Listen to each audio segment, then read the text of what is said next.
They've repaired this stretch of road before, and before long, they'll repair it again. Whatever they're trying to fix didn't stop when the work was finished. It isn't just the roads. Surveyors keep returning too, not because the city is expanding, because the measurements keep changing. Then other details begin to stand out.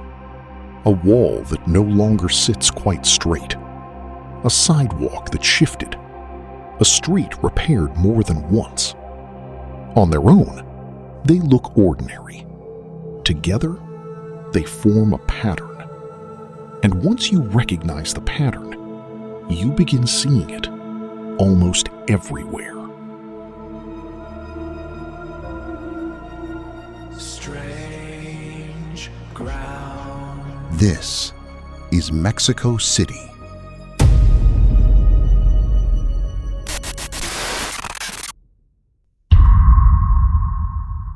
To understand the pattern in the streets, you have to remove the streets completely. Before the traffic, before the buildings, before the repairs. This valley was water. A chain of lakes once stretched across the basin, surrounded by mountains on every side. What looks today like solid ground was once part of a lake system, and near the center of it, a city appeared. Tenochtitlan.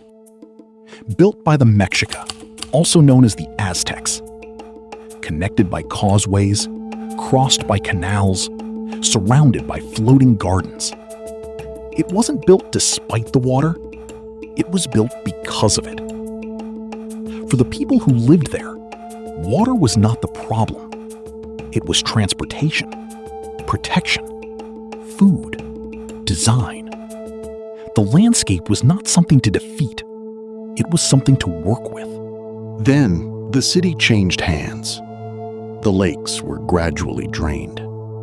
Canals disappeared. Streets replaced waterways. And over centuries, an island became dry land. Or at least it appeared to.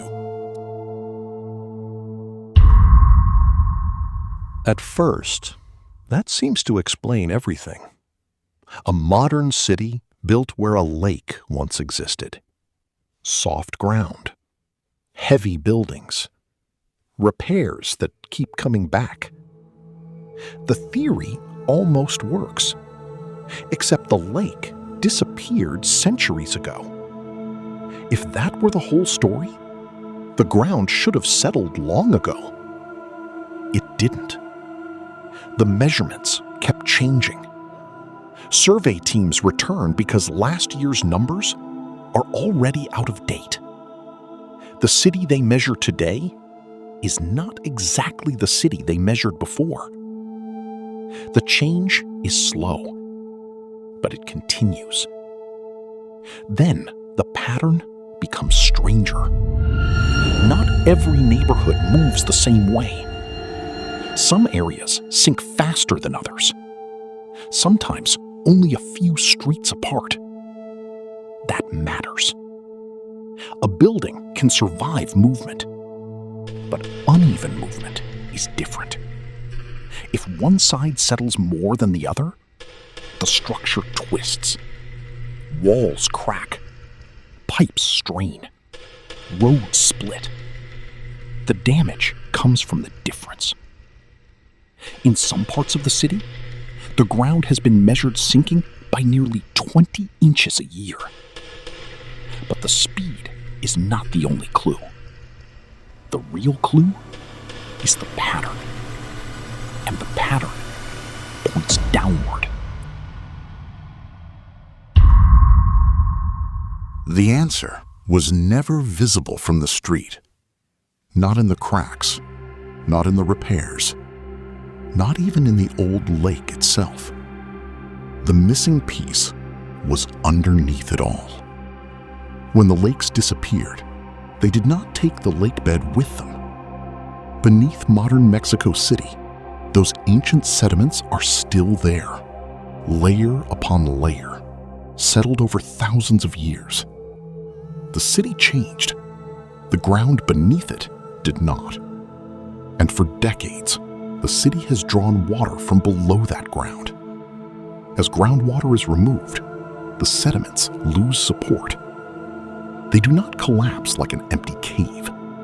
They compress, slowly, unevenly, almost invisibly.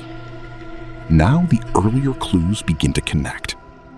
The repeated road repairs, the changing surveys, the tilted structures, the neighborhoods moving at different speeds. They were not separate problems. They were surface signs of the same process happening below. And once those ancient sediments compress, much of that lost height cannot simply return. This is not a problem waiting for one final repair. It is a city built on a landscape that is still changing. Every morning, Mexico City begins again. The metro fills. Markets open. Construction crews return to work. For millions of people, this is not an abstract geological process. It is part of daily life. That does not mean the movement is ignored.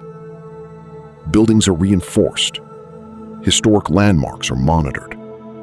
Roads are rebuilt. Water systems evolve. The city keeps responding because it has to. Looking back, the story becomes clearer. Mexico City is not defined only by the fact that it was built on a former lake. It is defined by what happened afterward. Generations kept building, kept repairing, kept adapting. Not on land that stood still, but on land that kept answering back. At the beginning of this story, it looked like a city with a problem. But the deeper story was never just about Mexico City. It was about the relationship between people and the landscapes they choose to call home. Because if the ground beneath a city can keep changing long after it's built, what other places are still shaping us without us even realizing it? Places like this shouldn't exist, but they do. If you enjoyed this investigation, like the video and subscribe to Strange Ground. And if you're not ready to leave yet, another case is waiting on your screen now. Until next time, stay curious.